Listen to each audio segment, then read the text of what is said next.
जीवन सदैव प्रकाशमय रहे, अंधकार हमें ग्रसित न कर पावे, मानव जीवन का परम लक्ष्य यही है। प्रकाश सब कर परम प्रकाशक जोई, श्री भगवान। अंधकार अहंकार, संस्कृत मूल शूल प्रद नाना, सकल शोकदायक अभिमाना। कभी अभिमान छू न जाए, भगवान के चरणों का दासत्व हो तो विश्व में कोई परास्त नहीं कर सकता, और प्रतिपल हमारी उन्नति बढ़ती जाएगी। इसलिए आपको श्री लाडली जी ने कृपा करके अवसर दिया है, समाज सेवा का प्रभु ने अवसर दिया है। समाज रूप में हमारे भगवान ही विराजमान है। आपको सेवा के लिए चयन किया, जितनी सेवा का आपका अधिकार है, अधर्म पर शासन करते हुए अधर्मियों को दंड जरूर दिया जाए, क्योंकि क्षमा से अधर्म की प्रवृत्ति को बढ़ावा मिलता है और दंड से अधर्म भययुक्त होता है। और अगर अधर्म भययुक्त रहेगा तो धर्म की विजय होगी, धर्म की विजय होगी तो हमारा समाज सुखी हो जाएगा।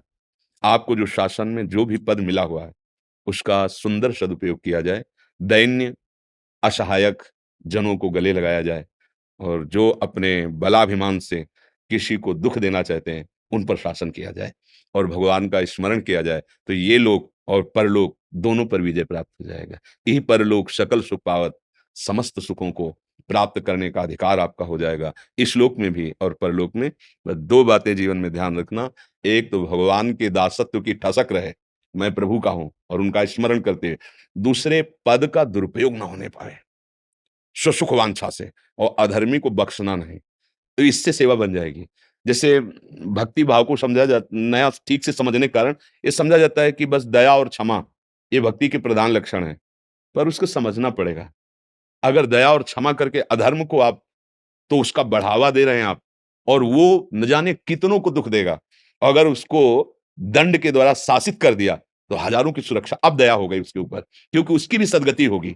जो अधर्म से युक्त है उसको दंड के द्वारा, शासन के द्वारा रोक दिया तो उसका अधर्माचरण रुका। मान लो वो मृत्यु को प्राप्त हो गया, मानो ऐसा अपराध किया मृत्यु को प्राप्त हो गया, तो अब उसका जो अधर्माचरण उसको भोगकर वो पवित्र होकर उन्नति को प्राप्त होगा। और अगर हमने उसको छोड़ दिया तो कहीं कहीं दंड ही बहुत बड़ी पूजा होती है। तो इस अधिकार में जैसे हमारे भारत के जो भी सेवा पद हैं वो समाज सुख को देने के लिए है।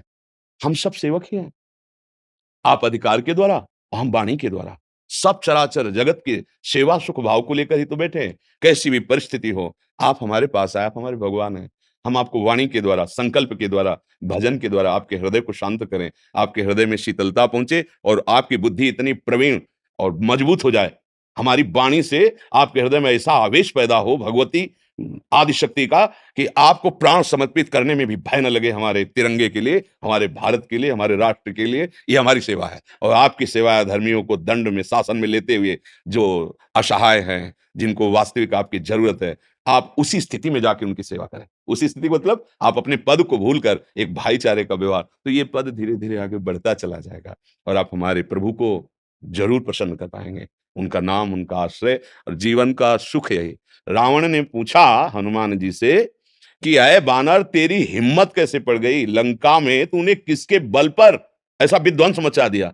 जानते हो हनुमान जी ने क्या उत्तर दिया था? जाके बल लवलेश ते, जीते चराचर झार, तास दूत में जाकर हरियाणु प्रीनार। सुन रावण दशग्रीव, जिसके बल का लवलेश मिला तो पूरे पूरे त्रिभुवन पर तूने विजय प्राप्त की, उन भगवान का मैं दास हूं जिनकी प्रिया का अपहरण करके आप लाए। खास बात देखने की है कि जाके बल लवलेश ते, जीते चराचर झार, तास दूत में, हम उनके दास हैं, कहीं भी कोई परास्त नहीं कर सकता। निर्भय, निश्चिंत, निशोक, गरजते हुए जीवन व्यतीत करो, भगवान का आश्रय, भगवान का चिंतन और निर्बलों की सहायता और अधर्मियों को दंड देना, ये सूत्र बैठ जाए तो जितना पद मिला है उसी से भगवत प्राप्ति हो जाएगी। अलग से माला चलाने की जरूरत नहीं पड़ेगी। हाँ, यही पूजा है। तो निमित्त मात्र बन करके आप हमारे समाज प्रिय बने, समाज को सुख पहुंचाए और भगवान की कृपा का आश्रय रखें।